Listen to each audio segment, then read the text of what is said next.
afternoon, everyone. Can you hear me? Good. If you would silence your cell phones out of courtesy to everyone, that would be appreciated.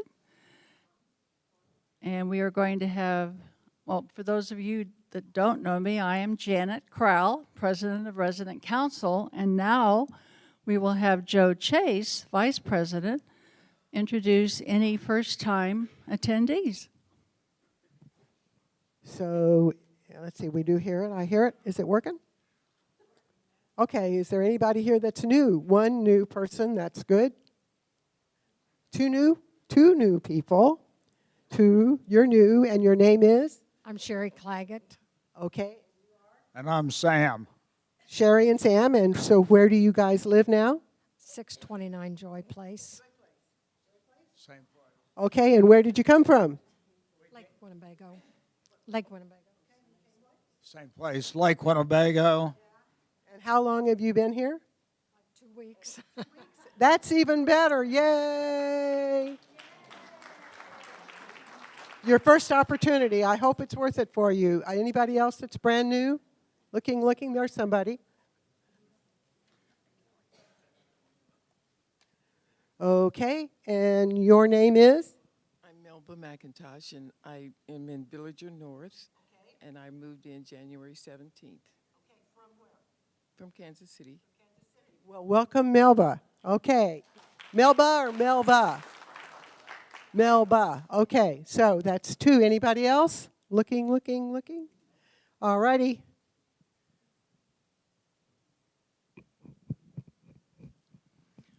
Thank you, Joe. And now that I think of it, someone came up to me after the last meeting and asked for us to repeat when we hear a question from any of you, because sometimes the microphone doesn't carry the voice. So we'll try to remember that. Okay, now we're going to hear from Maria Timberlake, Vice President of Senior Living. Thanks, Janet. Hi, everybody. I'm just going to do a couple quick things so that, because I think Dan's presentation is hefty. Officially bowling starts again tomorrow. The renovation's done, so very exciting. And thanks to the foundation, the Board of Trustees voted the other night to give $50,000 toward that project, which is just great. And so we appreciate the foundation's support and excited for the new and improved bowling facilities. So yay on that. Have you all seen the new Places chairs? Yes. Finally, Eric Scott said he felt like he was dealing like illegal products with a cartel to get those things here. So it was quite the chore. So it really lightens it up in there, doesn't it? I think it looks nice. So yay about that. And then a couple announcements about the dog park project. Gail Benet, our foundation president, asked me to remind folks that we're still working toward that $125,000 goal, and that there are sponsorship opportunities available for different things in the dog park. You can get a little brick with perhaps the name of a pet of yours.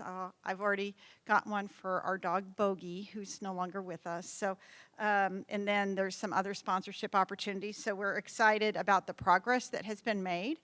Also, when we had the meeting to try to collect interest from residents about a dog park, there were a lot of questions about the guidelines that would be in place. And really that first meeting was to talk about the location and the look of the park, as well as the need to raise the funds. So we have been working on the guidelines, and we will be setting up another meeting, probably not next week, but probably the week after that, so it won't have time to get into the voice. So watch your e-blast, but we do want to keep that moving along to share those with residents who are interested in how that park would operate. I am not a fan of 40 people writing a policy, so we are going to get it close to what we think is good, and then, talk through it with residents who have a vested interest in how that would work. So stay tuned on that. Watch your e-blast. Thanks, Janet. Thank you, Maria. And now we will hear from Diane Demarest, who is chairperson of the Foundation Ambassadors. Did I take some of your stuff? Did I take a couple of your announcements? I'm sorry. Actually, I never know if you can hear me or not, but a little closer? Okay, thank you. Okay. Yes, I am Diane Demarest, chairman of the Ambassadors for the Foundation. We met this past Friday with Gina Levera, and I don't know if I pronounced that correctly or not. She is the new supervisor of volunteers, and she reminded us how important it is to have our volunteers. Not only do our volunteer hours count toward helping John Knox keeps it status as a nonprofit, but when you help someone, it does something to help your heart too. So volunteering is very important, and there's so many opportunities here in the village. If you're at all interested, just give Gina a call. Very proud and excited to say that we have received a $10,000 grant for the Rock Steady equipment and training. That is a wonderful tool that will help our Parkinsons residents. So we're very excited about that. And yes, the dog park, it cost about $125,000, and about $100,000 has been raised. So if you have puppies or like puppies, here's your opportunity to help with the cost of that. So please do think about that.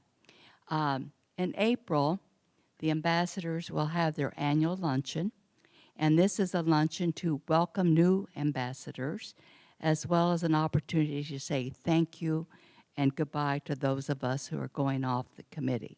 There are 6 of us leaving, and I have to say it's been such a privilege and honor to be an ambassador and to be their chairman. I just really enjoyed it the last couple of years. So, also, come September, you don't want to miss this meeting, because there will be an announcement from the foundation about the gala and its theme, and so there will be lots of information coming out, so don't miss this meeting next month.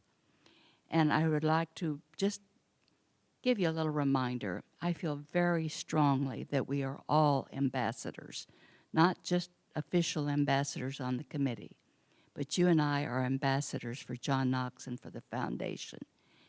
The foundation has 30 active funds, everything from dog park to food pantry to the hobby hut, care center, tree funds. There are just so many different things.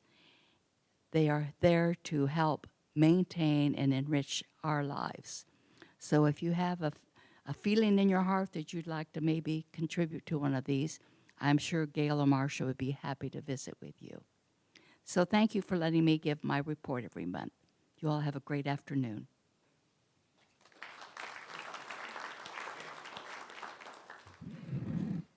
And thank you, Diane, for your 2 years of service as chairperson. We really appreciate you.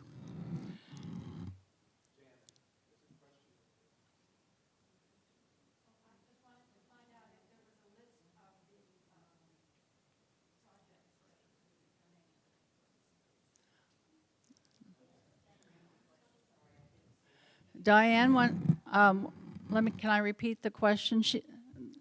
She's asking if there is a list of the various opportunities to contribute to in the foundation?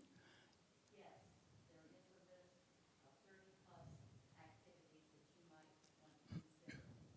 So just call the foundation office, and one of the ladies will be happy to share that list with you. Sorry, I didn't finish. And so I'm going to repeat that because I'm told that the people that watch Channel 2 cannot hear when something doesn't come through the microphone. So the response to that is there are 30 different categories. If you're interested in contributing money to any one of those, call the foundation office, and Gail will be happy to give you a list, or Marcia. Yes, Lita?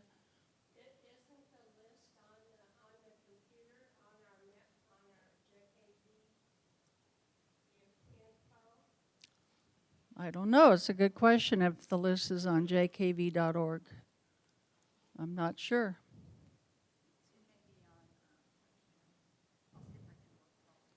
Okay, Maria's going to look it up on her phone. Oh, the wonders of technology. Okay. Now we will hear from our committees. Finance, I don't think met. Or, oh no, I'm sorry, Ron. Okay, I didn't see Jim Davis, but now I remember why. Jim is spending time with his wife who had some surgery. And Ron Brohammer, Vice Chair of Finance, will give the report.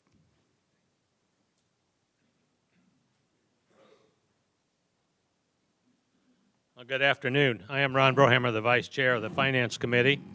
There are lots of numbers and percentages in the finance report. Without those numbers and percentages, it would just be pluses and minuses. So it's a little bit detailed, but the Finance Committee met on February 28th in the Missouri room. 11 committee members and 2 prospective members were present. Kim Kluckinga, Chief Financial Officer for the Village, presented the financial results for the month ending in January 31, 2024. The financial results for January reflect an increase in revenue over December, but also an increase in expenses resulting in a decrease in operating margin. The margin, let's see, even so, the year-to-date performance is still greater than budget. Operating expenses in January increased 7% greater than November and 9% greater than average expenses for the first half of the year. The increasing cost will put pressure on the operating margin and is expected to drive the operating margin below the current 6.3%. Staff was asked to manage the expenses tightly during February and March. Benefit costs increased significantly in quarter 3, and January reflected another significant increase. Associates Health Insurance, AHI, increased and was $239,000 over budget. Year to date, it is currently $503,000 over budget. Compared to last year at this time, AHI has increased 71%. Workers' compensation is moving along as expected to establish reserves to cover the frequency and severity of claims.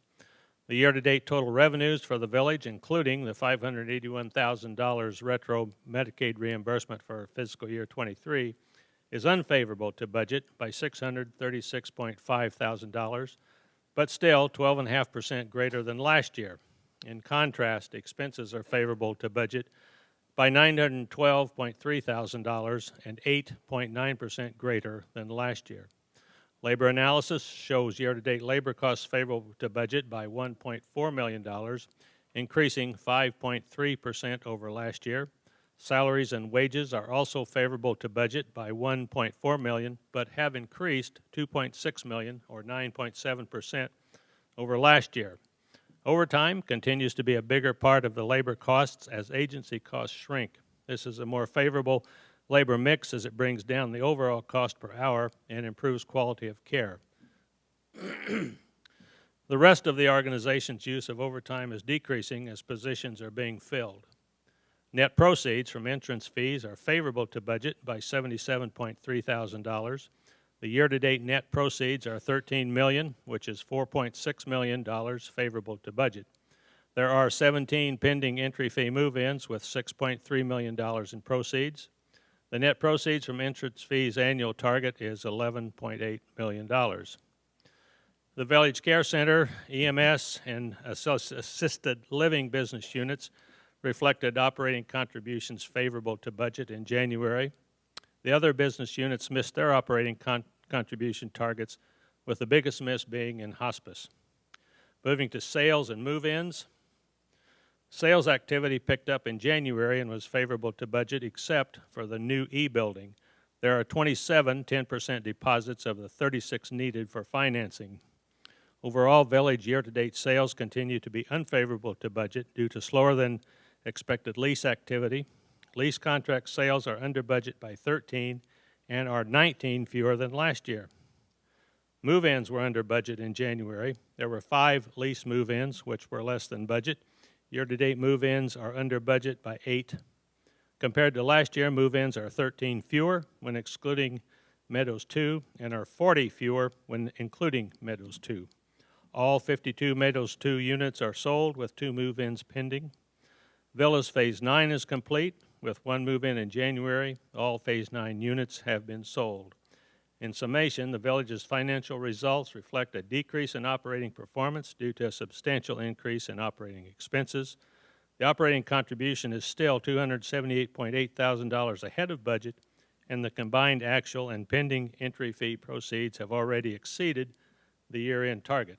Overall labor costs have increased by $1.6 million. That's 5.3% over last year, but are still $1.4 million favorable to budget. Work on the Villager is largely complete with only a couple of minor projects open. Places Restaurant is open and receiving good reviews. January weather was rough on residents and staff, and the community financials will likely reflect increasing costs in February due to the severe weather. The next Financial Committee meeting is scheduled for March 27th at 1 p.m. in the Missouri Room. Thank you.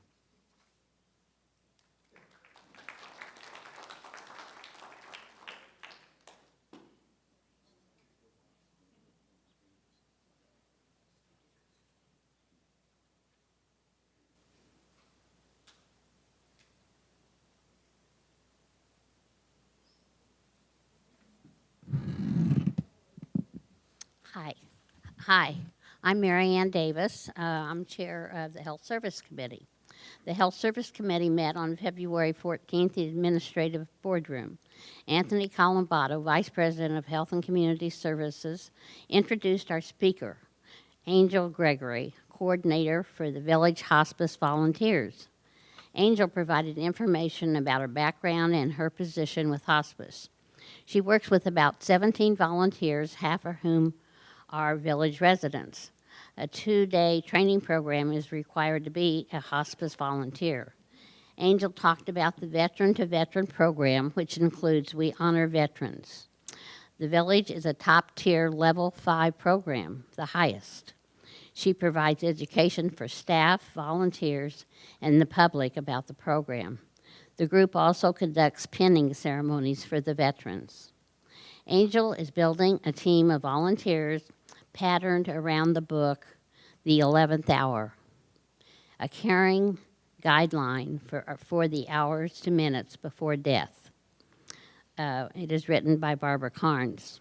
She also solicited opinions from committee members about an on-campus showing of a film about a young man with brain cancer in search of community and the hospice doctor who honored his dying wishes. Anthony then provided updates of the health service units. He continues to serve as the hospice administrator and to oversee the application for JKV Hospice licensure in Kansas, which is nearing completion. He wants to grow the census for hospice and is working on increasing awareness about JKV Hospice and home health in the community. He is currently trying to hire more RNs and home health RNs and hospice associates are being cross-trained so hospice associates can respond to calls for home health and vice versa. Assisted living is dealing with the COVID outbreak and the VCC with cases of RSV. The VCC has done better than the budgeted 2 of the last 3 months, which Anthony attributes to increased efficiency realized by shifting all residents to one side of the building. Village Outpatient Therapy is working on expanding the Parkinsons program and on a marketing campaign to attract more non-residents. A new Parkinson's support group has been formed to augment the current one chaired by Dr. Lyons. The new group, led by Melanie McGraw, is more social than clinical. Starting with the April meeting, Anna Margaret McGuire will be the chair of the Health Service Committee, and Marcia Cox will be vice chair.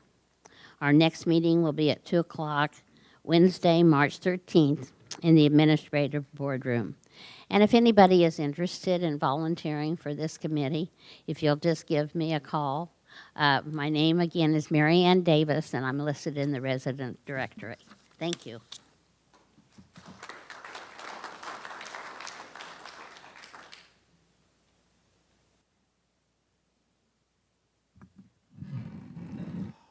Hi, I'm Frank Colburn. I'm chairman of the nominating committee. The nominating committee has forwarded the resumes of the 2 candidates for resident members of the John Knox Board of Directors to the board for their final selection. They are Tina Smith and Bill Boucher. We're now engaged in updating the member rosters for our 5 resident council committees to begin our April 1st fiscal year. Committee chairman, you know who you are. Send me the stuff so I can finish my job.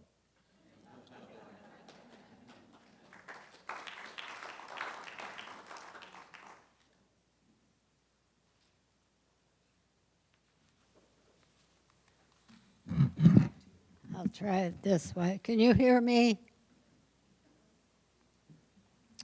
The Resident Services Committee met on February 12th. Our speaker was Todd Hollander, Director of Dining Services. Last Friday, you received the March Village Voice and the article provided by Maria Timberlake that details how you rated each department on the Halloran survey. Of course, Todd's presentation was limited to the survey's rating of JKV restaurants. This report is limited to comments by residents who responded to the survey and to the responses to those. Everyone has an opinion about food, and the wide range of resident opinions was apparent. Residents clearly want to eat where and when they want. Todd explained that it is not business feasible to have all restaurants open for 3 meal periods per day for 1,100 people. He said they are actively working to find better ways to communicate the hours each restaurant is open, and especially ways to reach those residents who may not get the daily blast or don't have online capabilities to see JKV live. He would welcome any ideas for getting dining information to more residents.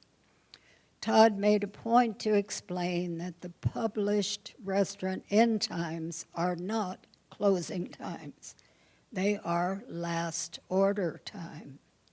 For instance, Places hours are 4 to 6:30, which means you can order until 6:30.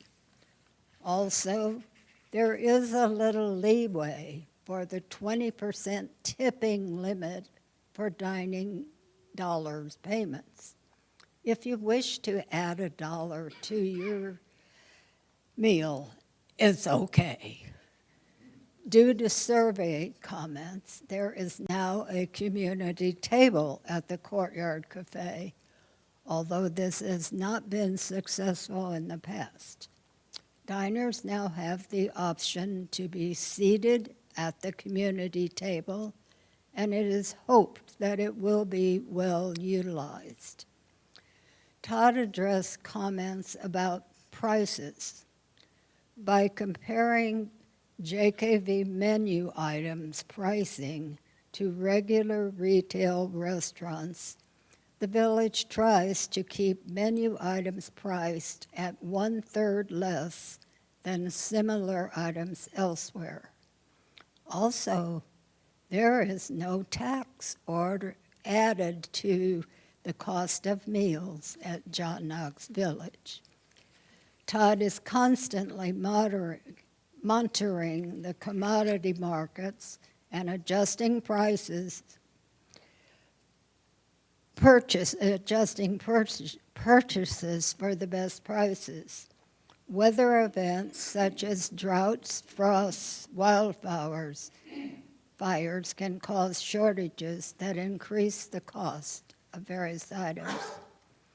During COVID, dining services had 67 openings, and it now is between 10 and 15, with a much higher level of applicants.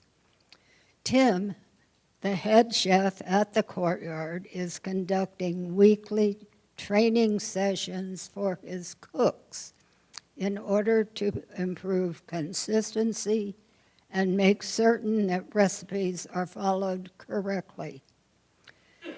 The restaurant managers are revamping their training and talking with each other about how best to serve the residents. As the Courtyard Cafe specials run for 2 consecutive days, Todd assured the committee that these meals are cooked fresh each day and never include reheated leftovers. Maria Timberlake, Vice President of Senior Living, was happy to report that the John Knox Village Board of Directors has approved the 2025 budget. With entry fee sales higher than budgeted, the board also approved a request from Dan Rexroth and Kim Clockengay for an extra $500,000 capital that will go for pieces of kitchen equipment, additional vehicles, including ambulances, and other items that have been pushed aside. She reminded us how important resident council, surveys, and group discussions are as the village evolves in ways that are meaningful to residents and responsible to John Knox Village as a whole. Our next meeting will be March 11th. No, it won't. It will be next Monday.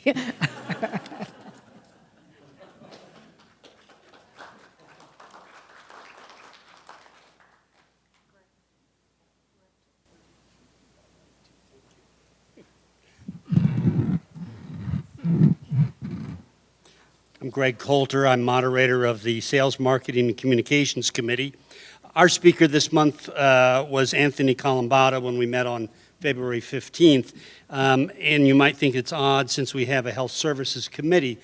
You might remember that the communications now has been related, sales and communications and marketing is related both to independent living and the village care centers and all of the rest. So he was providing an update so we were more aware of whether that's been working well and whether we're getting added benefit, which he really does say they've appreciated the I'm going to find the polite way to say this, the statistics emphasis that Mary Beth Roberts brings to that. He said they operated on they felt like things were going well, and they've really appreciated having data.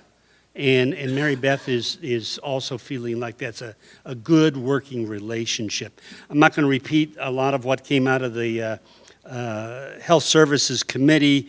We heard about the Village Care Center and the improved performance there, the Parkinson's therapy. One thing we learned, and probably should have known, it is more obvious when we tear down a bunch of old villas and put up new ones in their place.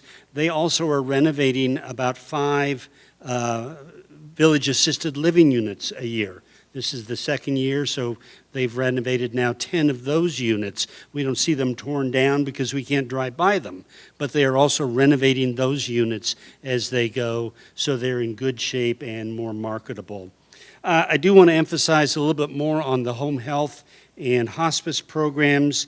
Anthony's appreciated the ability, you might say, well, gee, he's got a lot more on his plate right now since he's working so much with the hospice, but it's given him a chance to take that 30,000-foot look at that program and really evaluate where things have been going.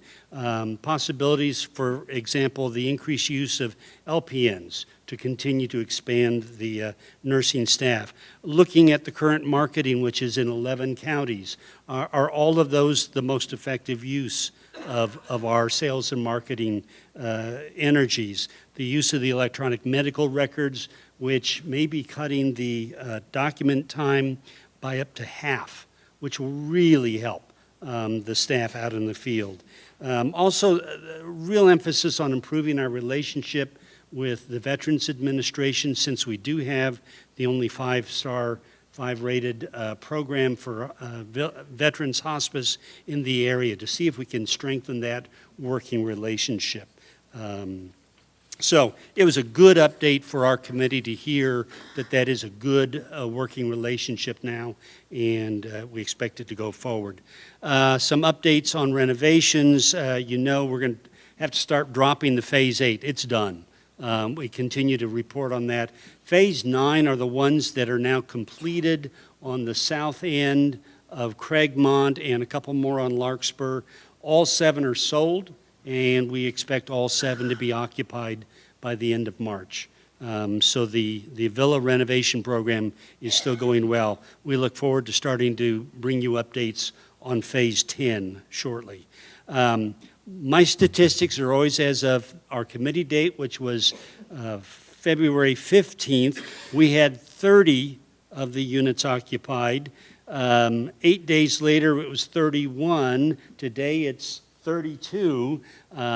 This is a number that grows. Our goal is to have 36 by the end of March. Courtyard E, thank you. Yeah, I shifted there too quickly. It's the Courtyard E building. So the hole in the ground, we might start filling it once we hit enough contracts, which would be 36, to start talking about getting funding started. So we think we can hit that by the end of March, and look for lots of support as the marketing department continues to work on that. Our next meeting is March 21st, 9:30 in the Manhattan Room in Places Village or Building. Call me if you're interested. Again, Greg Coulter. My information is in the directory as well. Thank you.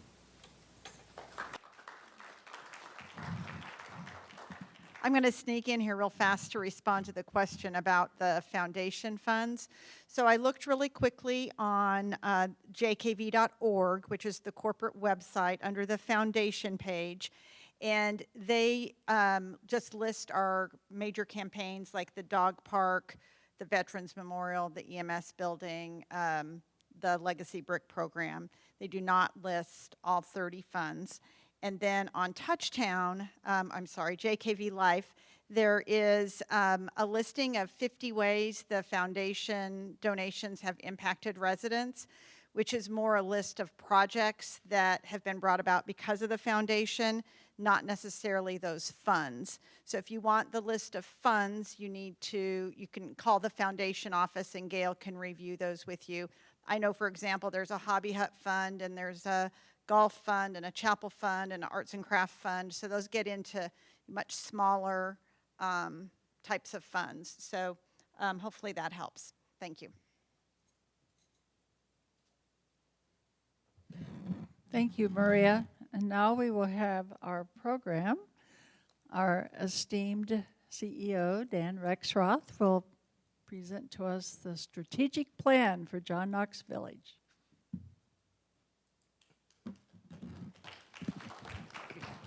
Thank you. Good afternoon, everyone, on this warm, windy winter day. It's an alliteration, I think my English teaching daughter would tell me. And does anybody else suffer from allergies?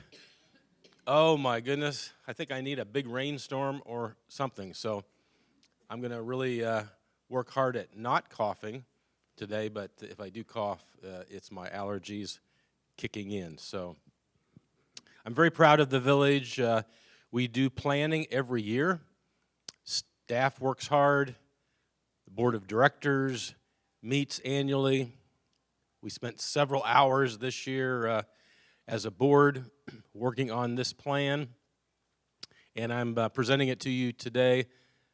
A lot of this will be somewhat old news to you because resident council is deeply involved and has reported on some of this, but hopefully there will be some new bits of information, but a lot of initiatives. You are here for the long term. The village is here for the long term. Therefore, it's important for us to plan for the long term. I always like to say that you can do small things quickly. Big things take time. So if the village really wants to do some big things, it takes planning, it takes forethought, and it takes a lot of work and effort in making all of that happen, making good things happen for the village. But here we go. I took a lot of slides and I condensed them down to a fewer slide, but I still have a lot of slides. So I know I've got 24 minutes, and so I'm going to try and get through these slides, and hopefully you can keep up. And please raise your hand, ask a question as we go along if I've missed something. And I think I'm going to need to use this. I always like to start, whether it's the board of directors, whether it's the management, leadership, or whether it's residents, reminding us of the fact that John Knox Village is a not-for-profit organization, and we have a mission, and that mission is what's most important to us. If we were a for-profit, we would operate in very different fashion. But we're not a for-profit organization. We're a not-for-profit. We're here with you in mind, and our mission is to enrich lives and build community. We could never forget that. There are some other elements, and I call them stakes in the ground, strategic stakes. These are things that are really non-negotiable at the village. When you think about 52, oh, that might be fine, as long as nobody falls asleep. Is it better to see when it's a little bit darker? Okay, Steve, they say darker is better. All right. And if your neighbor snores, give him an elbow. So what are these strategic stakes that we say are non-negotiables that the village is going to adhere to? We make a lot of changes over 54 years, decades, things change, but these things we think are really important. We're going to have a continuum of care, a continuum of living. I think you moved here for that reason, that you move in as a young, early retiree, and you can move through, use the services and amenities and the health care. But all of this, I call it one-stop shopping for retirees. That's important to us. We want you to have the consistency across the continuum, so whatever service you're using, we want it to be a quality experience for you. We want to make sure that we're a leader in the market. So some of that has to do with size. Some of it has to do with quality. We just want to make sure that we're the best. Choices are always important to us, whether it's your activities, the amenities you choose, or the restaurants you decide to eat in. We want you to have choices. If you want to stay at home for your health care, or if you want to go to assisted living or the care center, it's your choice, and we want to be there for you, whatever that choice is. We always have to balance the mission and financial risk. So we would need to continue to look at very closely how fast we do projects, how we do projects. And so certainly we have to be here for the long haul. We can't put the village in financial jeopardy. And then finally, entrance fees are the basis for the business model of John Knox Village. We have lease contracts, and we continue to sell a lot of lease contracts. That helps a lot more people be able to move to John Knox Village because not everyone owned a home and can use those assets from their home sale. So they might have a monthly income. They can afford a lease. We want to stretch that market so we reach as many people as possible, but the entry fees is our primary business model. So there's a lot of ways that you can look at long-range planning, and historically, sometimes in the past, we have looked at it, I would call, more in silos or in service buckets. What do I mean by that? Well, we might look at the healthcare area and say, what can we do more and better in healthcare? We might look at our independent living and look at that, all that in isolation. This year and the last year, we've looked at it more, I would call it thematically, and it's more aspirational, more thinking about these three particular areas or themes. The first one is elevate, the second one is innovate, and the third theme is relate. So what do those mean? Well, the first theme, elevate, there are certain services and amenities that you enjoy today. How can we make those even better? How can we elevate your experience with that current service? The second theme, innovate. There are things we haven't thought of yet. When the village was built, I can tell you, there were basically two care levels. You could either live in independent living or you could live in the care center. Those were the two options. We hadn't even dreamed up all of these other possibilities for you that we have today. What's on the horizon? I don't know, but it's new and exciting, and it's going to be for your benefit. That's innovation. That's creating new and different ideas. And then the third, relate. John Knox Village is a community. People are relational. We want to make sure that whether it's you relating to one another, or staff relating to you, or staff relating to each other, we want to make sure that we encourage and foster relationships at John Knox Village. So my presentation today focused on those three themes, kind of got them in sections, and then I'll talk a little bit about operating performance and show you a few financial slides. I'm not going to do the Kim Clockingay 30 financial slides, but I'll show you a couple of slides in that arena. So the first theme is elevate. Elevate your experience. We don't really call you customers, but you've probably heard this at least twice today. This is a project. I like that picture. Isn't that neat? I hope we moved all the people out of that building. Steve, that's your drone? Yes. That was a very cold night going out there filming that. I remember those days, and I think it was like the next day and the next day that it was too cold for these machines to even operate. Because thank you, Steve, for being out there with the drone.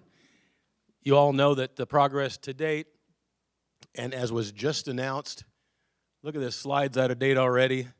32 deposits so far with 2 on hold. So we are getting very close to that 36 mark. The construction contracts are out to bid with 4 contractors. And those contractors are going to have their prices back to us by the middle of March. So just coming up here in a couple of weeks, I think March 12th, those are due. We should have selected a contractor towards the end of March, and construction should begin in April. Financing will happen in May, mid-May. And so you know that the financing could include 2 things. We're going to go with bond financing, and it will be for the new construction. We are also looking, depending upon how the interest rate market is, we can refinance our 2014 bonds, and that will help us in terms of interest rate payments. After 10 years, a lot of times you can refinance those bonds. We're not stretching them out, but we're just getting a better interest rate. What I'll let you know today is if you are interested in purchasing John Knox Village bonds, those might you might hear more about that from Kim coming up in the weeks to come. I think usually they come like in $5,000 lots, I think is what they come into. So, but they will have resident sales, and we usually do have, in every bond issue, residents who purchase our bonds. So that's the E-Building. I would say that we are beginning some discussions now about other possibilities after the E-Building. Those discussions haven't really taken form yet or substance yet, but I do want to say that the village continues to look to redevelop our apartment inventory. And so, as you know, that's been our pace over the last 10 years, and we will continue to look at kind of what's next. So you'll have to stay tuned for the what's next once we have that a little bit more finalized. And we've talked about the Villager Project. You have seen it, and how many of you have eaten in Places Restaurant? Oh my goodness, almost everybody in the room. Looks great. Very excited about what has happened there. That has been about $1.5 million. This says 1.3, but we actually squeezed in another couple $100,000 for that project. So that has been really made possible by the Meadows expansion project. And I think Greg covered this one also. Phase 9, 7 of 7 sold. Phase 10, you can see this triplex. This is on Larkspur here. Triplex and a duplex, and then 2 single-family homes that will be on Quail. So that project should start construction in April. You should start seeing dirt moving on those projects. Those units will be a little bit larger. When we look at almost every project that we've done in recent years, it's the large units that go first. Even with the E-Building, the 32 units out of the 52, you know which units are left? The smallest ones. Yeah, so the 1-bedroom and den. They're still pretty large units, right, Maria? They're still 800-900 square feet. I don't know the exact size, but it's all the small ones that are left. So if anybody in sales and marketing says, well, we get really nervous about, the prices have to keep going up, construction costs keep going up, and just reply to them, well, but the ones that are always left over are the little ones. So what does that tell you? Tells you people are still pretty excited about what they can sell their house for out in the marketplace today. So it's still, yes, that's a very good point. Thank you, Maria. I did hear Mary Beth say that. So this next phase of the villas, phase 10, we have people on an interest list, 30 people on an interest list for this next round of the villas. So if you live in a villa, don't blink your eye because somebody might want to put a deposit down on your unit. There are 30 people out there waiting for your unit. Isn't that exciting? Wow, those are popular, and I can see why. They're just the perfect size, and aren't they beautiful? You've heard a lot about the new EMS Crew Quarters. Just want to say that we have just under $1 million that we have cash in hand for that project with a grant from Bank of America. And we're working with the firm Kinetic, on trying to get that campaign to be concluded.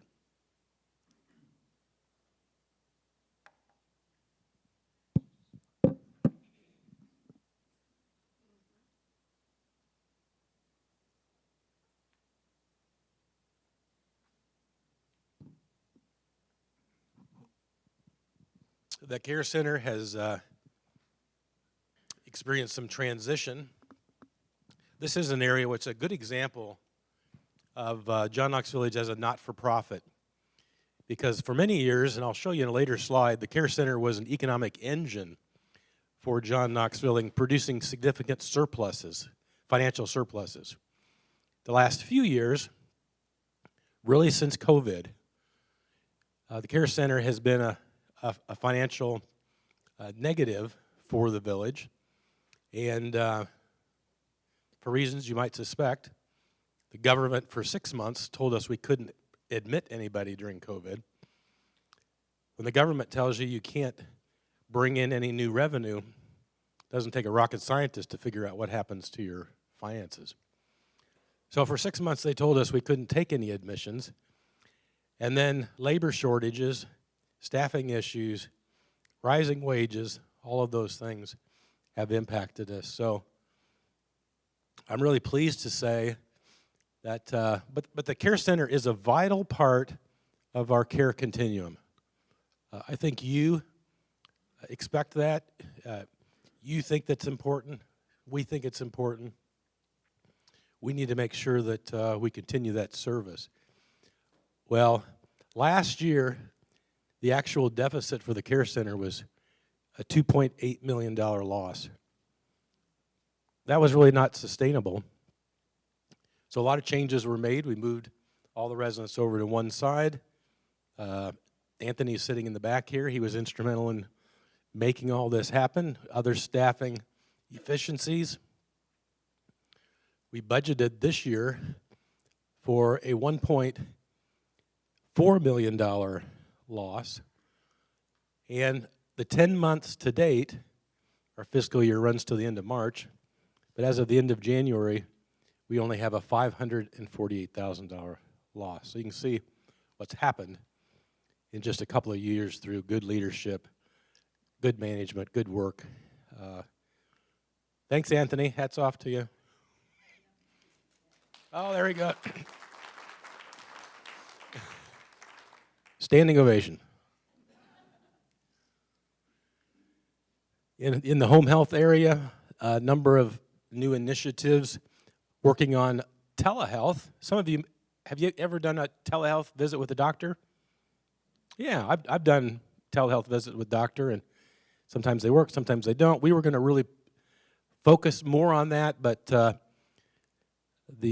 Medicare, Medicaid has cut back on agreeing to pay for that in home health, so we're not doing that now, but we are doing a number of things with treating higher acuity patients.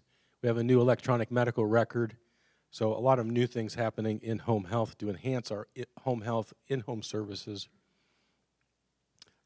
As with hospice, another wonderful, wonderful service. My own mother was on hospice. My mother-in-law was on hospice. What a great service. I see hospice volunteers out among you, and one here that actually was a wonderful angel for my mother over the course of the last year of her life. So thank you for your involvement with hospice. As was talked about before, we are the only 5-star certified We Honor Veterans program with the VA here in Kansas City. So what a great tribute to our hospice folks, and we're continuing to find new ways to market and grow hospice. And then you've all heard about our Parkinson's emphasis, and I won't elaborate more. I think you've probably heard about all of that as it relates to whether it's outpatient therapy or fitness. If you're in independent living, you can be involved in a number of programs. Education.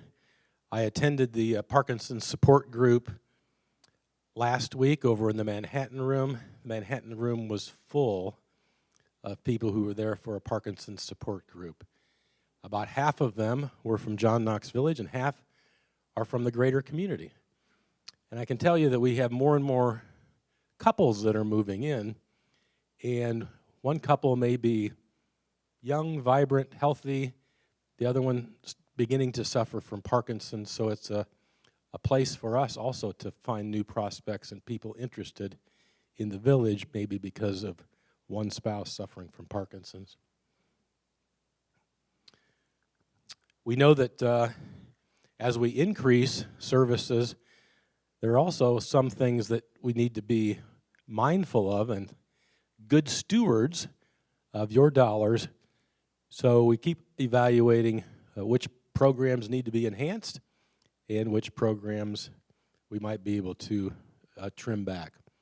Sometimes it's because residents are able to lead groups. We don't need a staff person to lead that group. A resident is fully capable. You all have had wonderful careers.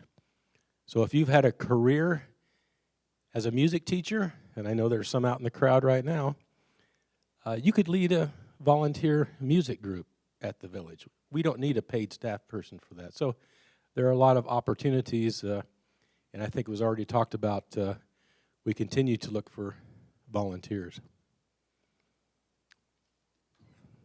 Woof, woof. We've talked about the dog park. You all know and have heard about that even yet today. Steve, I think what we need is once we get the dog park built, I really want to get a drone picture of the concrete bone that's going to be poured out there. You think we could get that? All right. Y'all see the bone in there? Okay. Exciting project. Elevate technology. Whether we like it or not,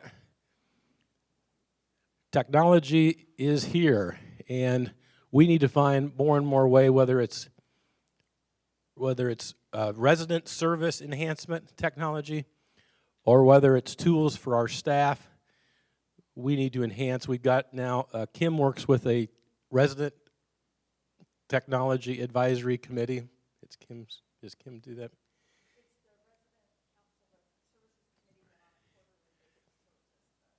Yes, right. And then the staff has an advisory committee. There is a lot of future. You've all been reading about artificial intelligence, what that is going to do. Has anybody used artificial intelligence or chatbot? Yeah, several of you. Raise your hand. That's a reality for us, but a lot of solutions, whether it's healthcare or convenience, more and more we're going to be using our technology.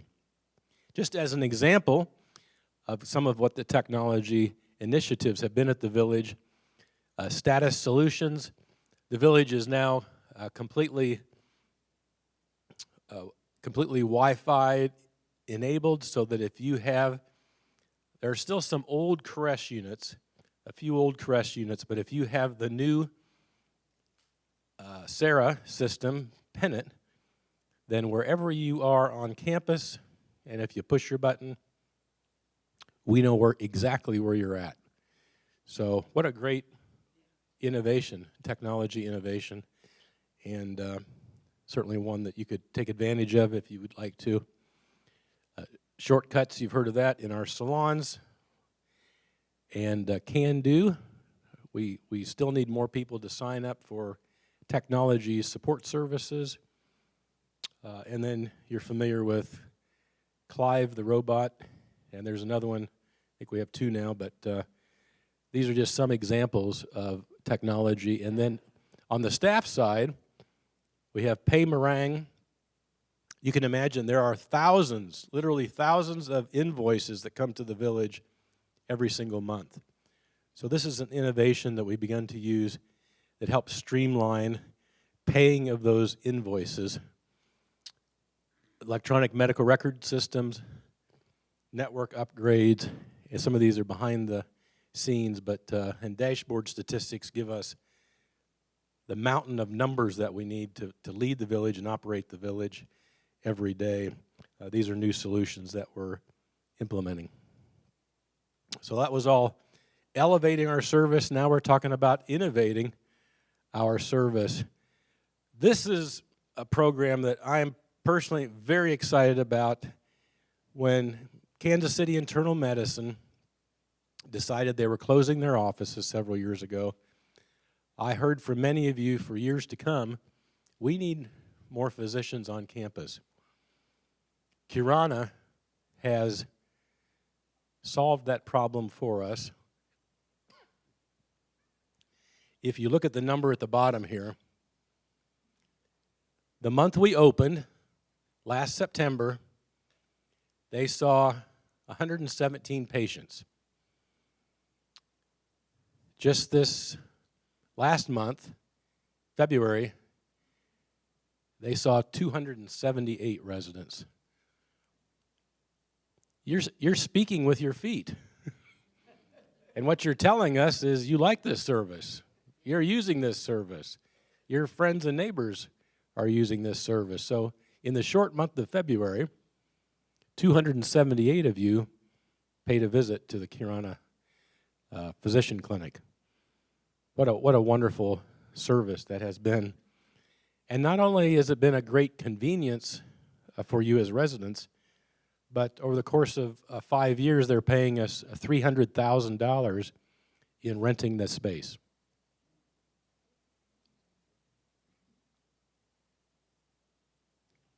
I don't see a downside to that.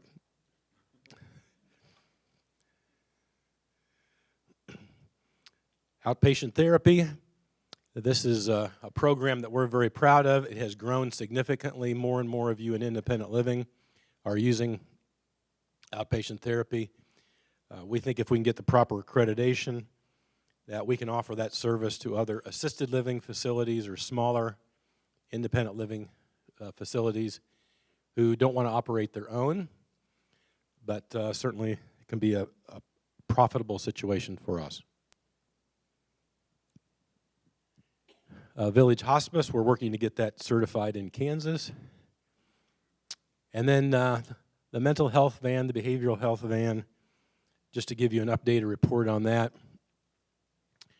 We are doing about 140 runs per month, 10 hospitals we have contracts with, and revenue goal for the village, which we're pretty much on track with, is $765,000 with a margin of 23%.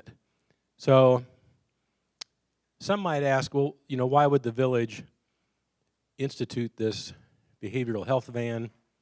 I can think of 3 quick reasons why we would do that. One is that it meets a community need in the greater community. 10 hospitals that we're contracted with that love this service, that are probably more willing to give us other kinds of referrals as we go forward. And you can see the margin, 23% margin on $765,000. My quick math says that's about $175,000 bottom line that helps us do more things at the village. And we do serve residents with, even though it's a smaller number, most of these are community, we do serve residents, so it's an additional service for you. Yes, and Maria reminded me that we were doing many of these runs with our ambulances, and most of them are long distance, so it makes our ambulances more available and takes the miles off those ambulances. This is an initiative that I think has just been an outstanding success. You probably have heard about this technology. We started out using it in memory care area. Safely You, and it is a camera that's inside the resident's room. It's activated. It's artificial intelligence. So it over time, it knows when you're falling down. How does it know when you're falling down? I don't know. But it knows. It knows when you're falling down. And it will take a video of you falling down in your memory care unit. And if you have dementia, you might not be able to call for help. You might not be able to call for assistance. Look at these numbers. So, what is the average industry response time when somebody in a memory care unit, dementia unit, when they fall? Well, industry average, a lot of times it takes 40 minutes for a staff person to respond because they don't know you've fallen. John Knox Village, as of February 24th, 1.1 minute we're in your room after you have fallen, as compared to 40 minutes in the industry. This column here is silent falls. What's a silent fall? Well, that's a fall when you go to the ground and you get back up and nobody knows that you've fallen and gotten back up. We have found 18 instances that otherwise would never have been detected because the person fell and then was able to get back up on their own. But they may have a broken hip, they may have some other medical problem. 18 times we've detected silent falls that never would have been detected before. And then this is another important statistics. Emergency room visits. So many times when somebody falls in memory care, they're not able to tell us. Do you feel pain? Are you hurt somewhere? What's going on with you? And so in many cases, we send them to the emergency room.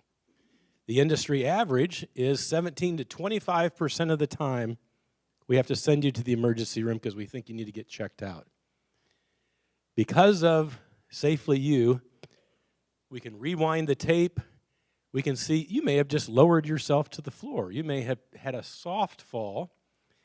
Only 7% of the time do we need to send you to the emergency room. And I can tell you, as you know, going to the emergency room is a traumatic experience in terms of time and expense, and this particularly for dementia or memory care. Right? So I'm so excited about this particular program. And then the last section is Relate. And I'm going to go through these real quickly. We've got, for new hires, we have a questionnaire that we send to them. We're getting responses from 88% of them now. That's tremendous. We just did a survey for our associates. 80% of associates completed the survey, and 11 of the questions increased. So that's tremendous. You can see scores in the 90th percentiles. Are you getting good guidance from your supervisors? What's your relationships like with your supervisor? Does your supervisor set a good example? All those things, very high scores. Again, mostly in the 90s. Do I make a difference at John Knox Village? Am I passionate about the village? Am I using my skill sets? So associates are responding very favorably. We're doing a lot of things for our associates that help them feel good about their work here. Some of those are in recognizing them, extra perks that we give them, what we call spirit days. These are all important for our associates to feel like they work in a good place. We also have a number of other benefits. These are some of the benefits we have enhanced this year. A decrease in their deductible for their health insurance, and some dental benefits, some vision benefits, and some other voluntary benefit programs. And then as far as residents and relationships, we want to make sure if you go to the hospital, we're working very hard to make sure that somebody connects with you in the hospital, to look for care options that are available if you need them after your hospitalization, and some palliative care that we've introduced. So more and more trying to make sure that you get the attention that you need when you're in the hospital. So these are some of the some ways we try and relate to residents. We have open door policy. You can come, and this is one of the benefits of us being a single site. We make decisions on the spot. If you go to any leader in the village, my office is always open. Maria's is open. Managers, directors, you have easy access.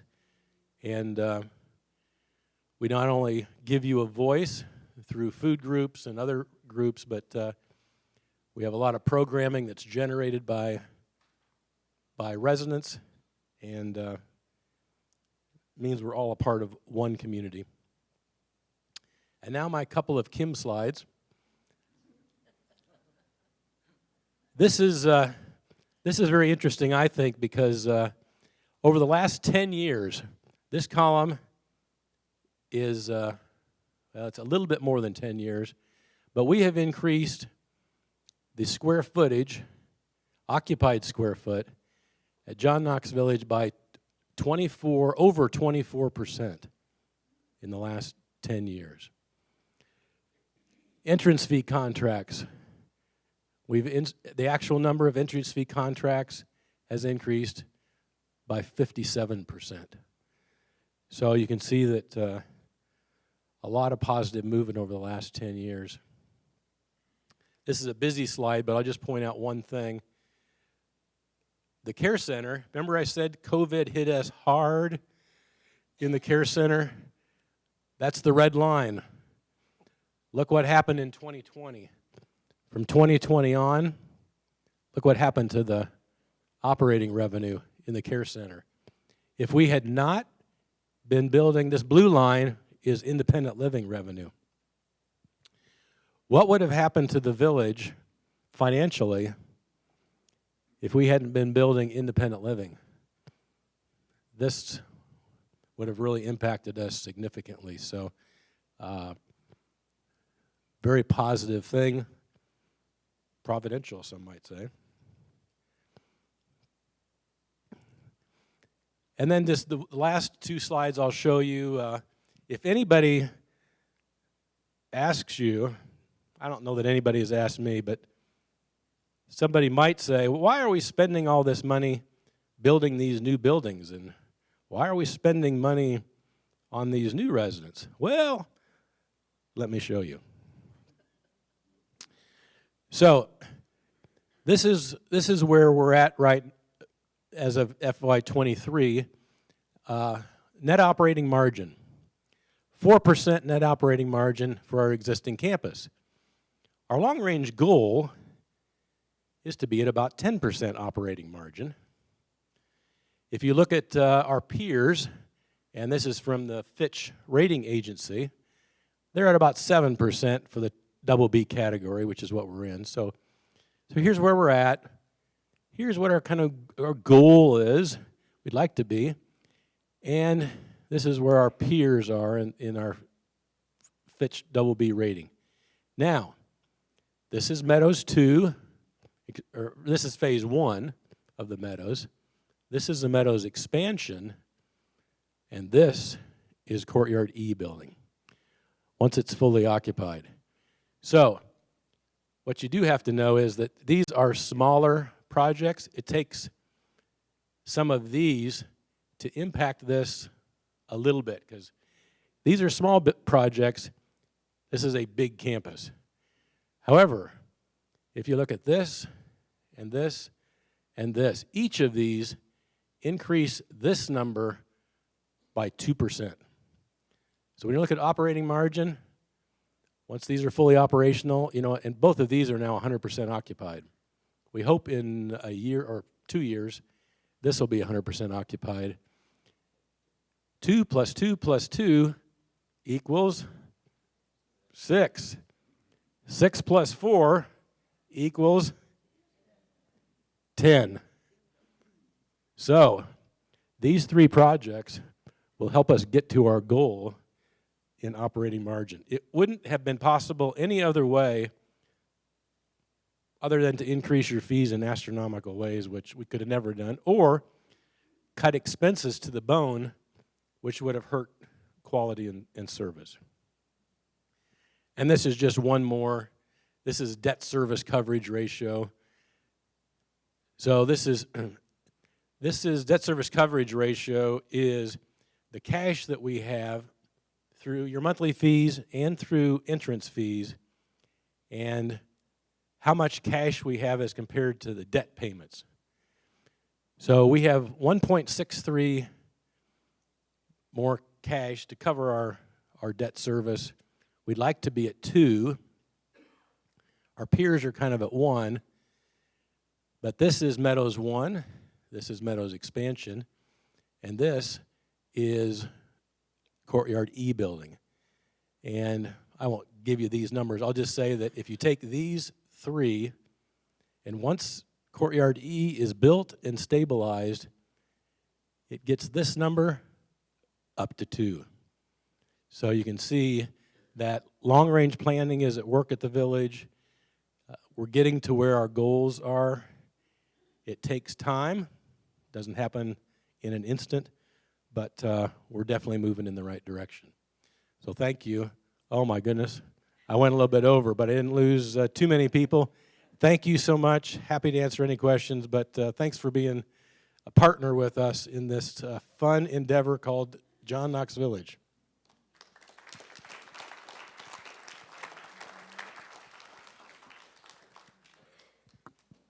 Thank you, Dan. And if you have questions, you can see Dan afterwards. All right.